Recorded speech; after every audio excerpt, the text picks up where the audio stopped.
काही लोक 18 तास अभ्यास करतात तरी नापास होतात, काही लोक 4 तास करतात तरी गुणवत्तेत येतात. असं का होतं? कष्ट, ऊर्जा, वेळ आणि श्रम जितके जास्त खर्च कराल तितकं यश, असं गणित नाही. त्याचं तंत्र जुळायला हवं. ते तंत्र जुळलं की मग यश मिळतं. शत्रूचे 2 सैनिक पकडून नेपोलियनच्या समोर उभा केले. शत्रूचे आता नेपोलियन त्यांची गर्दन मारणार हे बऱ्यापैकी सगळ्यांना माहिती. पण त्या 2 सैनिकांकडे बघितलं आणि नेपोलियन म्हटला सोडून द्या त्यांना, अजून युद्धाला सुरुवात नाही, या सैनिकांनी काय अपराधही केला नाही, उगाच यांना कशाला, जाऊ दे जाऊ दे जाऊ दे असं म्हणत नेपोलियन उठला आणि त्या सैनिकांच्या पाठीवर थोपटत म्हणाला, जा जा जा जा तुम्ही जा. ते सैनिक निघून गेले आणि नेपोलियन आपल्या सेनापतीला बोलावलं. म्हटला, तू काही सैन्य घे आणि शत्रू सैन्यावर हल्ला करायला जा. हल्ला केल्यासारखं दाखव आणि अचानक शत्रूची भीती घेऊन तू पळून सुरवायला कर. तू भिवून पळतो हे बघितल्यावर शत्रू सैन्य तुझ्या पाठलागावर येईल, पळवत नाही पुढं. सेनापती म्हणला, ठीक आहे. सेनापतीला हे सांगितलं. नेपोलियननं दुसऱ्या सरदारला सांगितलं, आता हा आपला सेनापती त्या शत्रूला हल्ला करायला जाईल आणि भिवून आल्याचं नाटक करत पळवत पळवत नेईल. ज्यावेळी आपलं सैन्य त्याच्या पाठीमागं शत्रूचं सैन्य पाठलाग करत जाईल त्यावेळी तू मध्येच दबा धरून बस आणि पाठीमागून शत्रूच्या सैन्यावर गोळीबार कर. सरदार म्हटलं, ठीक आहे.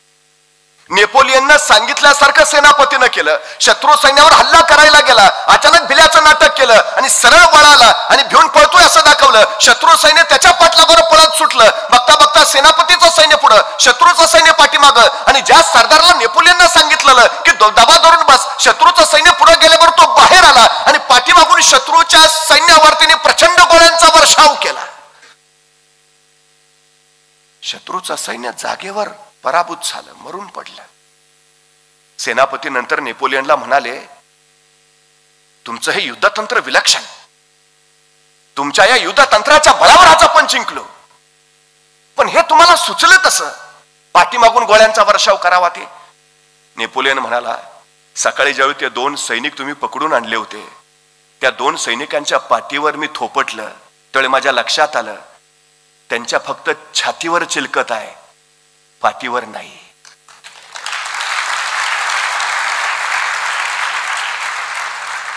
हे निरीक्षण असतं, हे तंत्र असतं.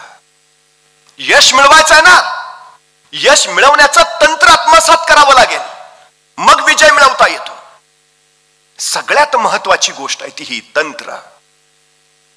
बाकी बाकी काही नाही लागत. हे तंत्र मिळवा, सगळ्यात महत्वाची गोष्ट. आणि त्याच्यानंतरची सगळ्यात महत्वाची गोष्ट आहे, यश आणि आपण यांच्यामध्ये फक्त भीती उभा असते, बाकी कुणीच नसतं. मग ती कारणं वगैरे निघतात ना सगळी, असं झालं तर ती फक्त सबबी आहेत. मुख्य कारण आहे भीती. या जगात ज्याला घाबरावं अशी दुसरी कुठलीच गोष्ट नाही. ह्या जगात घाबरण्यासारखी फक्त एकच गोष्ट आहे, भीती. आणि ती दुसऱ्या कोणाचीही नाही, आपल्या मनातली भीती. सगळ्यात महत्वाची गोष्ट. एखादी गोष्ट करायची आहे पण धाडस नसतं. धाडस नसणं म्हणजे भीती वाटणं. बरं, भीती फक्त अपयशाचीच असते असं नव्हे, बऱ्याचदा भीती यशाचीही वाटते. माझ्या एका मित्रानं प्रमोशनच नाकारलं. म्हटलं, का रे? नाही, प्रमोशन घेतल्यावर इंग्रजीत बोलायला लागेल. त्याला इंग्रजीची भीती, त्यांनी यशाचा मार्गच बंद करून टाकला. अपयशाची नाही, यशाची भीती असते. ही भीती सगळ्यात धोकादायक आहे, सगळ्यात धोकादायक. आणि ही भीती बाहेरून कुणी निर्माण करत नाही, ती आपल्या मनातून निर्माण होते. ती आत्मविश्वासाच्या अभावातून येते. तुमच्या क्षमता तुम्हाला माहिती असतील, तुमच्या क्षमतांवर विश्वास असेल, त्यातनं तुमच्यावर प्रगाढ आत्मविश्वास स्वतःवर असेल तर तुम्हाला भीती वाटतच नाही. पण हे जर नसेल तर भीती सगळ्यात महत्वाची, जी तुम्हाला पराभूत करते. बाकी कुणी पराभूत करत नाही तुम्हाला. हा सगळ्यात महत्वाचा विषय आहे, भीती. ही पहिल्यांदा काढून टाका. पण काय आहे अडचण आमच्याकडं?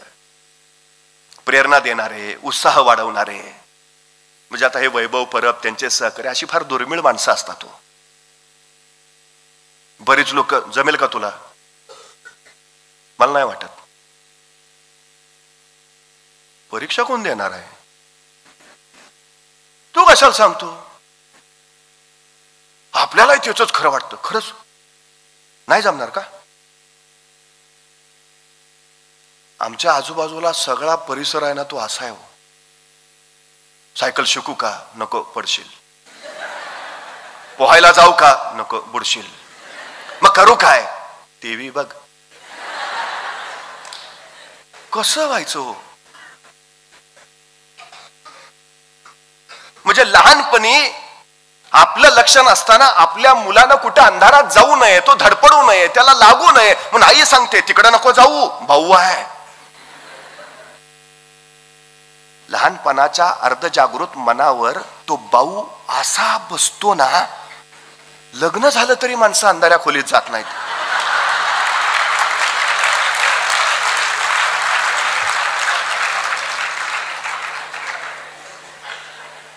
दोष त्याचा नाही हो, लहानपणी त्याच्यावर जो संस्कार झालाय ना, अंधारात भाऊ असतो, तो जातच नाही.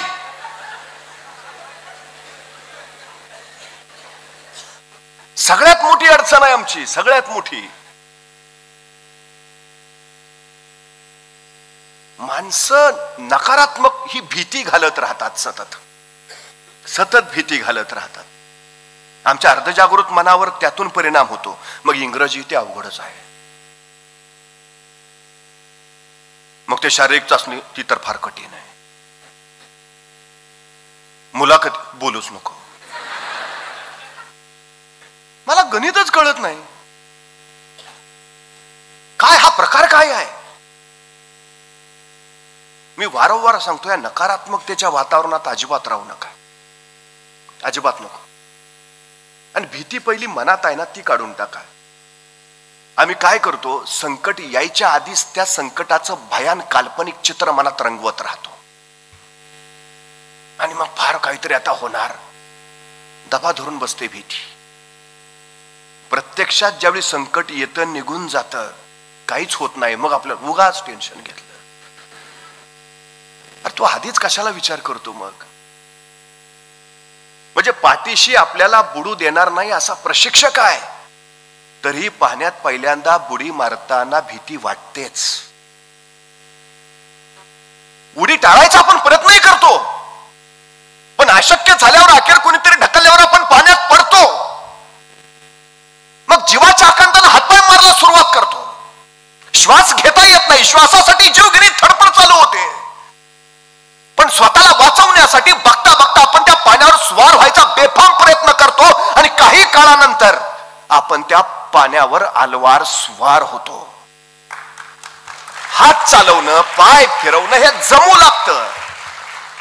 आणि आस्ते आस्ते पोहणं जमतं. नंतर उगाच घाबरलो होतो. तुम्ही पाण्याच्या भीतीवर विजय मिळवला म्हणून पोहणं शिकला, पण जर तुम्ही भीतीवर विजय मिळवला नसता तर आयुष्यभर ते पाणी तुम्हाला तुमच्या अपयशाच्या वाकुल्या दाखवत राहिलं असतं. आणि तुम्ही मरेपर्यंत सांगत राहता, मला कशाची भीती वाटत नाही, फक्त पाण्याची. का? पोहता येत नाही. तुम्हीच तुमचे अपयशाचे रस्ते तयार करून ठेवत असता. उडी मारत नाही तोपर्यंत भीती वाटते. एकदा पाण्यात पडला, गुदमरला की भीती निघून जाते. कुठल्याही क्षेत्रात जा, घुसा आधी, पडा. लांबून नाही कळत, दुरून डोंगर साजरे आपण म्हणतो, नाही जवळ जाऊन बघा काय आहे ते, मग कळतं. ही भीती भीती भीती तशी तशी तयार होते आपल्या मनात. सगळ्यात मोठी गोष्ट आहे ती. एक गाव होतं, त्या गावाच्या बाहेर एक डोंगर होता. आणि त्या डोंगरावर आस्थागायत कुणी गेलंच नव्हतं. गावात वंदता अशी होती की जो कुणी त्या डोंगरावर जायचा प्रयत्न केला किंवा गेला तो परत कधी आलाच नाही. त्यामुळे त्या डोंगराकडे कुणी फिरकायचंच नाही. लहानपणापासून त्या गावातल्या जन्माला येणाऱ्या प्रत्येक मुलांवर तोच संस्कार झाला, तिकडे जाऊ नको. तिकडं गेला की गेला, परत आलाच नाही. कायम जन्माला येणारा प्रत्येक पोराच्या मनात ती भीती तशीच होती. पण नवीन बंडखोर रक्ताचे काही तरुण मुलं देशाच्या स्वातंत्र्य दिनी दिवशी त्यांनी जसं ठरवलं काहीतरी वेगळी स्पर्धा करूया, आणि त्यांनी स्पर्धा काय ठरवली, त्या गावाबाहेरच्या त्या डोंगरावर जो कोणी जाईल त्याला 1,00,000 रुपयाचं पारितोषिक देण्यात येईल. विलक्षण स्पर्धा होती. ती स्पर्धा ऐकली तशी सगळी जुनी जाणती मंडळी एकत्र आली, पंचायत बसली. काय तरी काय काढलंय, कशाला नको ते उद्योग, कशाला विषयाची परीक्षा, आतापर्यंत कुणी गेलं नाही, गेला तो परत आला नाही, अजिबात काही नाही. सगळ्यांनी कडकडून विरोध केला. पण हे बंडखोर रक्ताचे ऐकेच नात. काही झालं तरी होऊ द्या, पण ही स्पर्धा होणार. अखेर स्पर्धेचा दिवस उजाडला. ज्येष्ठ जाणती माणसं सांगतात, अरे नका रे करू असलं काहीतरी, कशाला उगाच विषयाची परीक्षा घेताय, अरे तिकडे गेलाय तो परत नाही आला, चांगलं आयुष्य जगताय का कशासाठी. पोरं ऐकायच्या मानसिकतेतच नव्हती. मग प्रत्येक आई बापानं आपल्या पोराला समजवायला सुरुवात केली, नको रे बाबा, नाही शिकला तरी चालेल, नको जाऊ, आम्ही पोचतो तुला. आई म्हणलंय का भरती झालाच पाहिजे, चालेल नाही झाला तरी, पण तिकडं नको जाऊ. सगळ्यांनी आपापली पोरं बाळ जेवढी समजवली. कसे बसे 5 लोक त्या स्पर्धेत भाग घ्यायला तयार झाले. 5 तरुणांनी भाग घेतला. स्पर्धा सुरू झाली तरी काय ज्येष्ठ जाणती माणसं सांगतायत, ते नका जाऊ, विषयाची परीक्षा घेऊ नका, तिकडे जो गेलाय तो परत आला नाही, उगाच नका हे करू. पण नाही ऐकलं. ती स्पर्धा चालू झाली. 5 जण त्या डोंगरावर चालायला सुरुवात केली, चढायला सुरुवात केली. खालून आरोळे येत आहेत, आवाज येतोय, परत या, नका विषयाची परीक्षा घेऊ, माघारी फिरा. मुलं पुढं निघाली. अचानक खालून परत गलका ऐकू आला, अरे ऐका, आत्ताच परत फिरा, अजून वेळ गेलेली नाही, माघारा या. त्यांचा तो आवाज ऐकला आणि शेवटचा 5वा शेजारच्याला म्हटला, खरंच असेल का असं? नाही, एवढे सगळे सांगतात म्हटल्यावर मग काय करूया, राहू दे. खालून खूपच आवाज येतो रे, काहीतरी असल्याशिवाय माणसं असं सांगणार नाहीत. बरं काय, असं काय करूया. त्यांची चलबिचल झाली. खालच्यांचा आवाज वाढला. तसा एक जण म्हटला, मी जातो परत. दुसरा म्हटला, मग मी कसं काय जाऊ, मी पण येतो परत. आले दोघं माघारी खाली. ते दोघं आले तसे खालच्यानं आणखी चेव चढला, अरे हे दोघं शाने झाले, तुम्ही शाने व्हा, कशाला जाताय, कशाला विषयाची परीक्षा घेताय, माघारी या. ते तिघं पुढं तसेच निघाले, चालत पुढं. अचानक त्या मागच्या दोघातला एक जण ठेचकाळा धाड दिशी खाली पडला. कसा बसा अंग झाडत उठून उभा राहिला. दुसऱ्यानं विचारलं, काय झालं रे? काय कळलंच नाही रे. अचानक मागून कोणतं ढकलल्यागत झालं.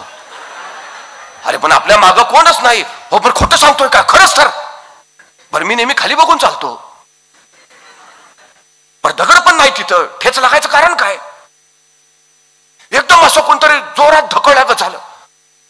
तुला काय म्हणायचंय? काहीतरी आहे राव. आतापर्यंत कधी असं ठेचकाळलो नाही आणि एवढा खाली बघून चाललोय. आहे मग नको बाबा, जाऊ माघारी. ते दोघं सुद्धा त्या भीतीनं माघारी गेले. खालच्या लोकांना आणखी आनंद झाला. आता एक जणच निघालाय वर. लोक त्याला हाका मारायला लागले, परत ये परत ये परत ये. पण या पठ्ठ्याचं लक्ष नाही. त्याचं आपलं सरळ चालणं, आपल्या ध्येयाच्या दिशेनं चालणं. चालतोय ना अखेर तो त्या डोंगरावर पोहोचला.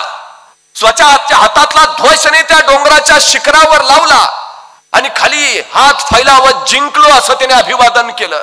तो डोंगरावर पोहोचलाय. खालच्या लोकांनी बघितलं आणि एकच हल्ला कल्लोळ करायला सुरुवात केली आणि असंख्य माणसं त्याला वर आणायला धावत त्या डोंगराकडे निघाली. आतापर्यंत जे कुणाला जमलं नव्हतं ते यांनी साधलं. आतापर्यंत कुणी त्या डोंगरावर पोहोचला नव्हता तो हा पोहोचला. विलक्षण यश मिळवलं. सगळं कौतुक करायला झेपावले. तोही वरून खाली आला. अर्ध्या वाटेतच त्याला लोकांनी अगदी खांद्यावर उचलून घेतलं. वाजत गाजत मिरवणूक चाललीये. अवघा आनंद कल्लोळ, हल्ल कल्लोळ चाललाय. जिंकला. 1,00,000चं पारितोषिक जिंकलं. एक म्हातारा मात्र त्या गर्दीत न त्या जिंकलेल्या पोराला सारखा विचारतोय, अरे पण तुला जमलं कसं? सगळी माघारी आला, तो कसं काय नाही आला? आतापर्यंत कुणीच गेलं नव्हतं, तो कसं काय गेला? आतापर्यंत कुणी गेलेला परत आला नव्हता, तो कसं काय आला? तो म्हातारा काय प्रश्न विचारायचं थांबे ना, तो काही थांबेच ना म्हणल्यावर जनी खांद्यावर घेतलेला तो त्याला म्हटला, कुणाला विचारताय? अरे ह्यालाच ना जिंकलाय, तो कसा काय जिंकला? याला विचारून काय उपयोग आहे का? का बाहेर आहे?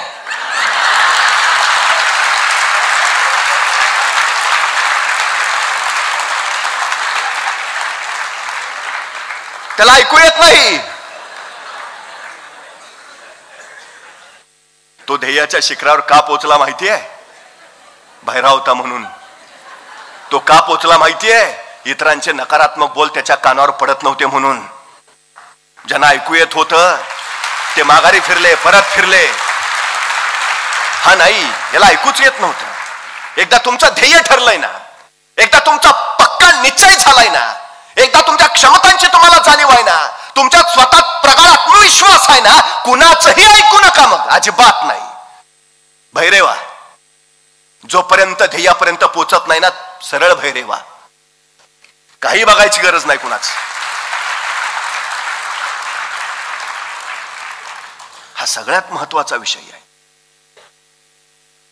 तुम्ही सबल असा, दुर्बल असा, तुमच्यात गुण असतील, तुमच्यात गुण नसतील, तुमच्यात क्षमता असेल नसेल, तुमच्यात कमतरता असतील, काही काही काही एक सगळ्यात महत्वाची गोष्ट लक्षात घ्या. जर तुमची इच्छाशक्ती विलक्षण असेल ना, पोचायची जिद्द असेल आणि उत्कटता आपल्या ध्येयाला गाठायची असेल आणि त्या तीव्रतेनं जर तुम्ही चालत असाल ना, तर या जगात तुम्हाला कुणीच रोखू शकत नाही, कोणीच नाही. फक्त ती तीव्रता हवी, बस. त्या तीव्रतेनं जायला हवं तुम्ही. मग काही काही काही नाही. ह्या जगात फक्त ताकदवान असलेली एकच गोष्ट आहे, तुमची चिकाटी. फक्त चिकाटी. बाकी सगळे गुण तुमच्याकडे नसले तरी काय हरकत नाही, फक्त चिकाटी. तेवढी चिकाटी तुम्हाला जिंकून देऊ शकते.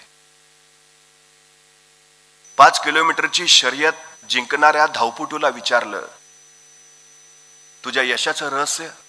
तो म्हटला, मी थांबलो नाही. यशाचं सर्वोत्तम रहस्य हेच आहे, थांबायचं नाही.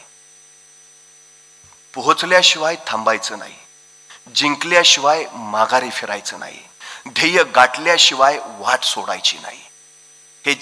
हे सगळ्यात मोठं रहस्य आहे यशाचं. पाण्याचा एक थेंब सतत सतत सतत सतत त्या वज्रासारख्या कठीण पत्थरावर पडत राहतो आणि अखेर त्या पत्थराला सुद्धा भेग पाडतो. ताकद त्या पाण्याच्या थेंबात नाही, ताकद त्याच्या अविरत सातत्यानं, चिकाटीनं, चिवटपणे कोसळण्यात आहे. बस. दारावर धडका मारत राहा.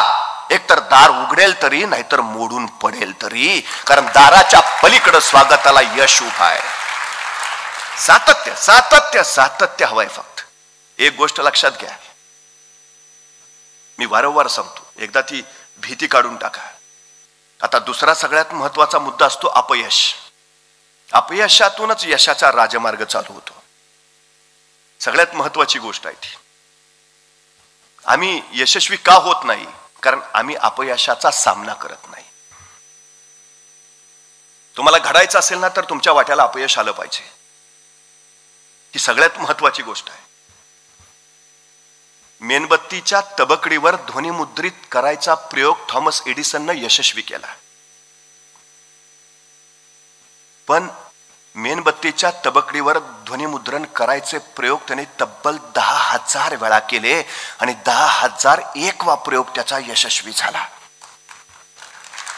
अनेकांनी त्याला विचारलं, म्हणजे 10,000 प्रयोगाचा तुमचा वेळ, तुमचा कष्ट, तुमची ऊर्जा वायाच गेली ना? तुम्हाला नाही. त्या 10,000 प्रयोगानेच मला शिकवलं यशस्वी तबकडी कशी तयार करायची. मला आलेलं प्रत्येक अपयश माझी चूक दाखवून गेलं. मला आलेलं प्रत्येक अपयश कसं योग्य जायचं ते मला दाखवत राहिलं. मला आलं अपयश माझ्यातल्या क्षमता कुठल्या जास्त आहेत आणि कुठल्या कमी आहेत हे सांगणारं ठरलं. मला आलेलं अपयश मी अचूक आणि परिपूर्ण कसा बनवू शकतो हे सांगणारं ठरलं. अपयशानंच मला घडवलं, यशानं नाही. अपयश जर आलं नसतं तर मी घडलोच नसतो. एडिसन सांगतोय. माणसं कुठली पुढे गेली? काही भारतीय पत्रकारांचं पथक जपानला गेलं होतं. ज्या हिरोशिमा नागासाकीवर अणुबॉम्बस्फोट झाले त्या शहरांचं, तिथल्या वास्तूंचं निरीक्षण करत ते भारतीय पत्रकारांचं पथक फिरत होता. त्यांच्या सोबत गाईड होता, तो माहिती देत होता. एका ठिकाणी प्रचंड मोठ्या इमारती समोर आल्यावर तो जपानचा गाईड या पत्रकारांना म्हणाला, हिरोशिमा नागासाकीवर जे अणुबॉम्बस्फोट झाले त्याच्यानंतर ही शहरं बेचिराग झाली, त्या शहरांच्या पुनर्वसनाचं कार्य या इमारतीतनं चालतं आणि या पुनर्वसन समितीचे अध्यक्ष आहेत मॅक हायवर्टन. तसे भारतीय पत्रकारांपैकी एक पत्रकार म्हणाले, मॅक हायवर्टन? अहो, तो हाच मॅक हायवर्टन ना की ज्याच्यामुळे तुमच्या हिरोशिमा नागासाकीवर अणुबॉम्ब पडले. मग ज्याच्यामुळे अणुबॉम्ब स्फोट झाले त्याच मॅक हायवर्टनला तुम्ही पुनर्वसन समितीचा अध्यक्ष करता? तो गाईड मार्मिकपणे एवढंच म्हणाला, हो, कारण जपानी माणूस पराभवाची वारंवार चर्चा करत नाही. आम्ही चर्चाच करत नाही. अपयश आलं ना शिकवून जातं, अपयश आलं ना अनुभव देतं, पुढे जाण्याची प्रेरणा देतं. पराभव तुम्हाला माघारी खेचण्यासाठी नाही, अपयश तुम्हाला माघारी वळवण्यासाठी नाही. अपयशी कोण होतात? छोटासा पराभव झाला की माघारी फिरणारे ते अपयशी. तुम्ही किती उंची गाठली यावर तुमचं यश ठरत नाही, पडल्यानंतर तुम्ही पुन्हा किती किती किती वेळा उठून उभा राहिला यावर तुमचं यश ठरतं. राईट बंधूंनी विमानं आकाशात उडवण्यापूर्वी अनेक विमानं तयार केली, त्यांची अनेक विमानं कोसळली, तरी ते आभाळाला खुणावत राहिले. कोसळल्या विमानांना पुन्हा पुन्हा आभाळात झेपावत राहिले.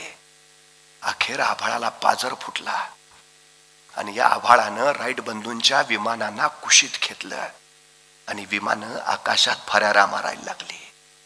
पण पहिलंच विमान कोसळलं असतं, राईट बंधूंनी विषय सोडला असता तर आज आभाळात भरारा मारू शकलो नसतो आम्ही.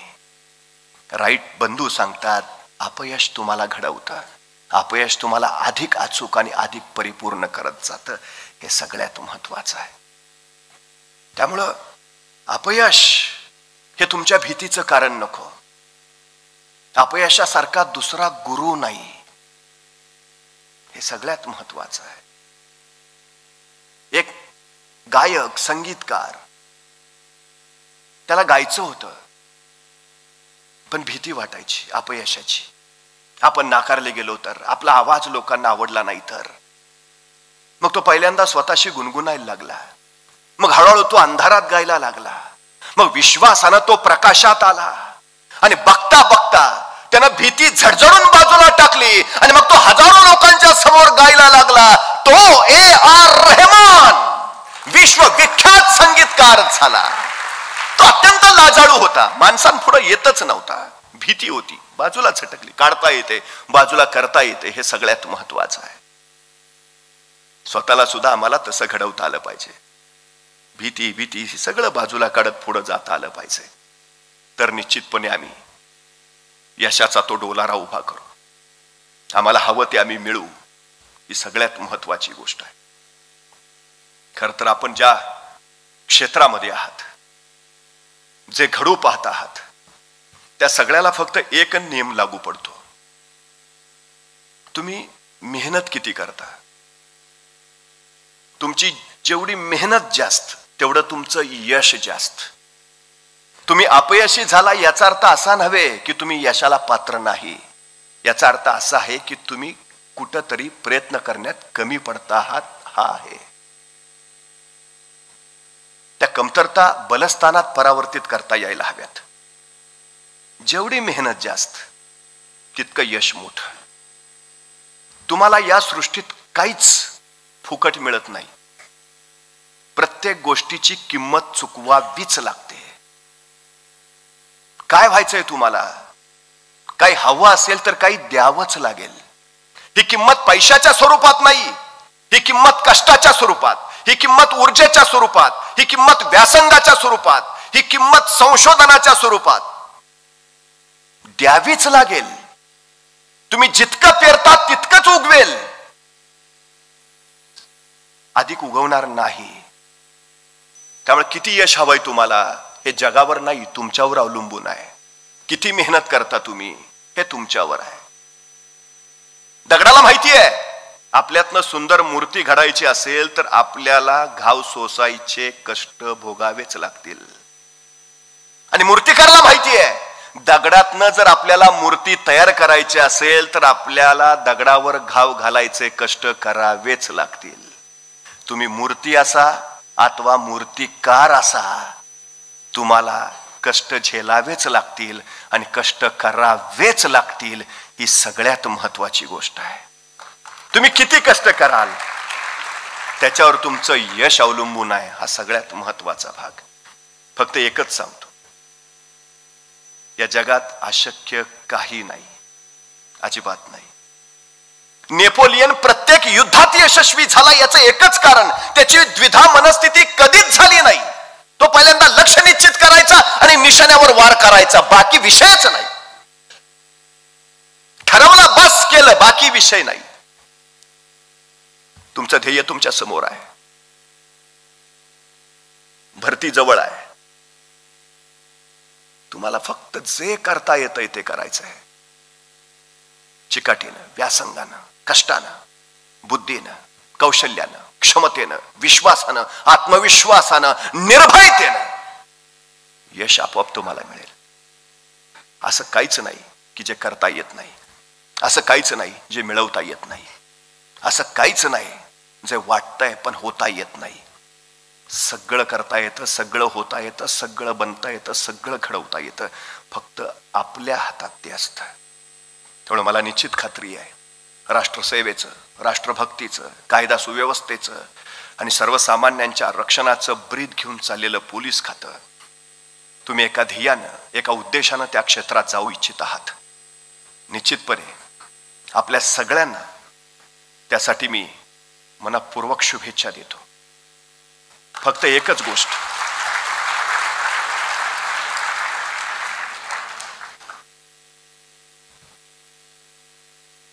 बुलढाणा जिल्ह्यात मेहकर नावाचं गाव आहे. त्या गावात एक 66 वर्षाची माऊली होती, जिचं नाव होतं लता भगवान करे. 3 मुली आणि 70 गाठलेला नवरा.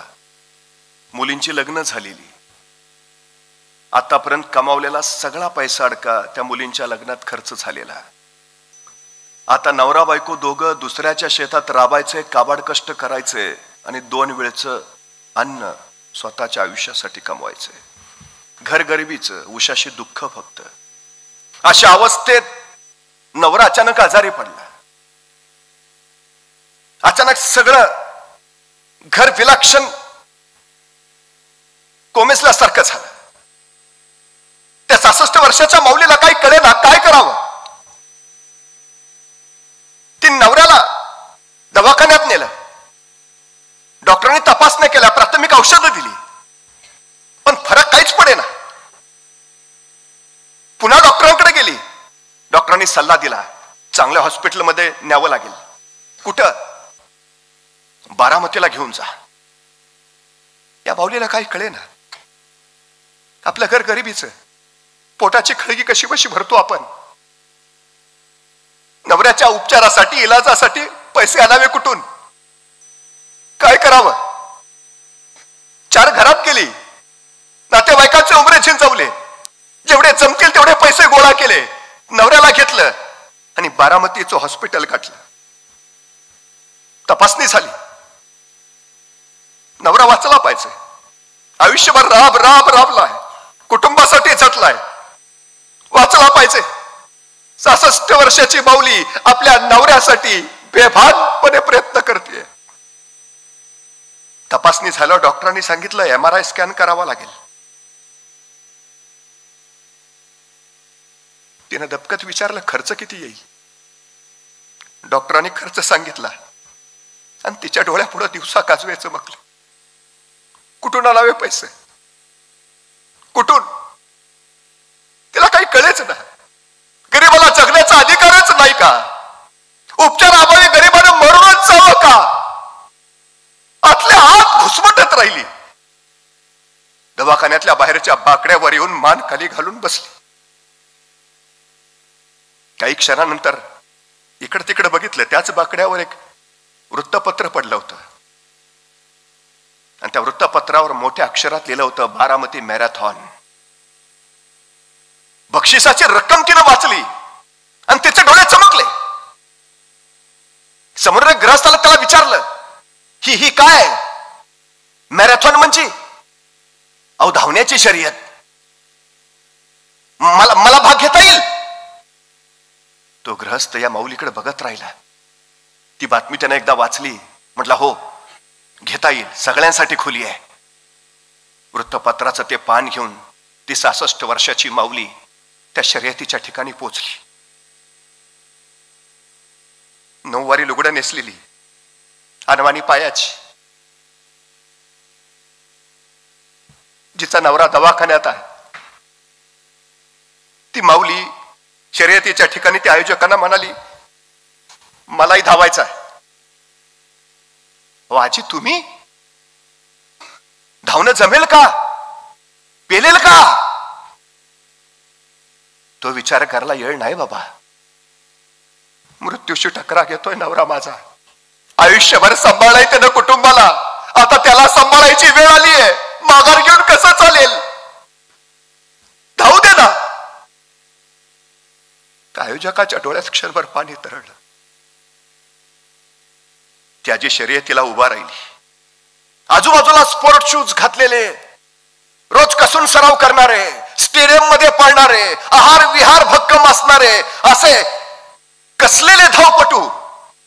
आणि त्यांच्या रांगेत उभा आहे 66 वर्षाची, नऊवारी नेसलेली, अडवाणी पायाची ही लता भगवान करे. शर्यत सुरू झाली आणि ती बेफामपणे पळायला लागली. आजूबाजूला तिचं लक्षच नव्हतं. तिला फक्त प्रत्येक पावलागणिक आपण नवऱ्याला वाचवण्याच्या जवळ जातो एवढाच भास होता. नवरा वाचवायचा असेल, नवरा जगवायचा असेल तर मला पळायलाच पाहिजे, मला जिंकलंच पाहिजे, मला बक्षिसाची रक्कम घेतलीच पाहिजे. तिच्या डोळ्यापुढे दुसरा ध्यास नव्हता. तिचा श्वास पूर्णकृत झाला होता. ती फक्त धावत होती. पायाला खडे टोचतायत, लक्ष नाही. वरनं पदर उडतोय. तिने दातात धरला. जीवाच्या आकांताने पळतीये, बेभानपणे पळतीये. नवरा वाचवायचा बस. तिचा ध्यास हाच तिचा श्वास झाला आणि तिने शेवटचं पाऊल टाकलं आणि चोहो बाजूनी टाळ्यांचा प्रचंड कडकडाट उठला. 66 वर्षाच्या माऊलीनं ती 3 किलोमीटरची बारामती मॅरेथॉन जिंकली. अनेकांना आनंद झाला. तिच्या जिद्दीचा, तिच्या विलक्षण चिकाटीचा, तिच्या ध्यासाचा, जिंकण्याच्या तिच्या तीव्रतेचा. तिला आनंद फक्त एवढाच होता, आता नवरा वाचेल माझा. त्या लताबाईंना जेवढ्या तीव्रतेनं जिंकण्याची गरज वाटली ना, त्या तीव्रतेनं ज्यावेळी तुम्हाला गरज वाटेल त्यावेळी तुमच्या अंगावर वर्दी असेल.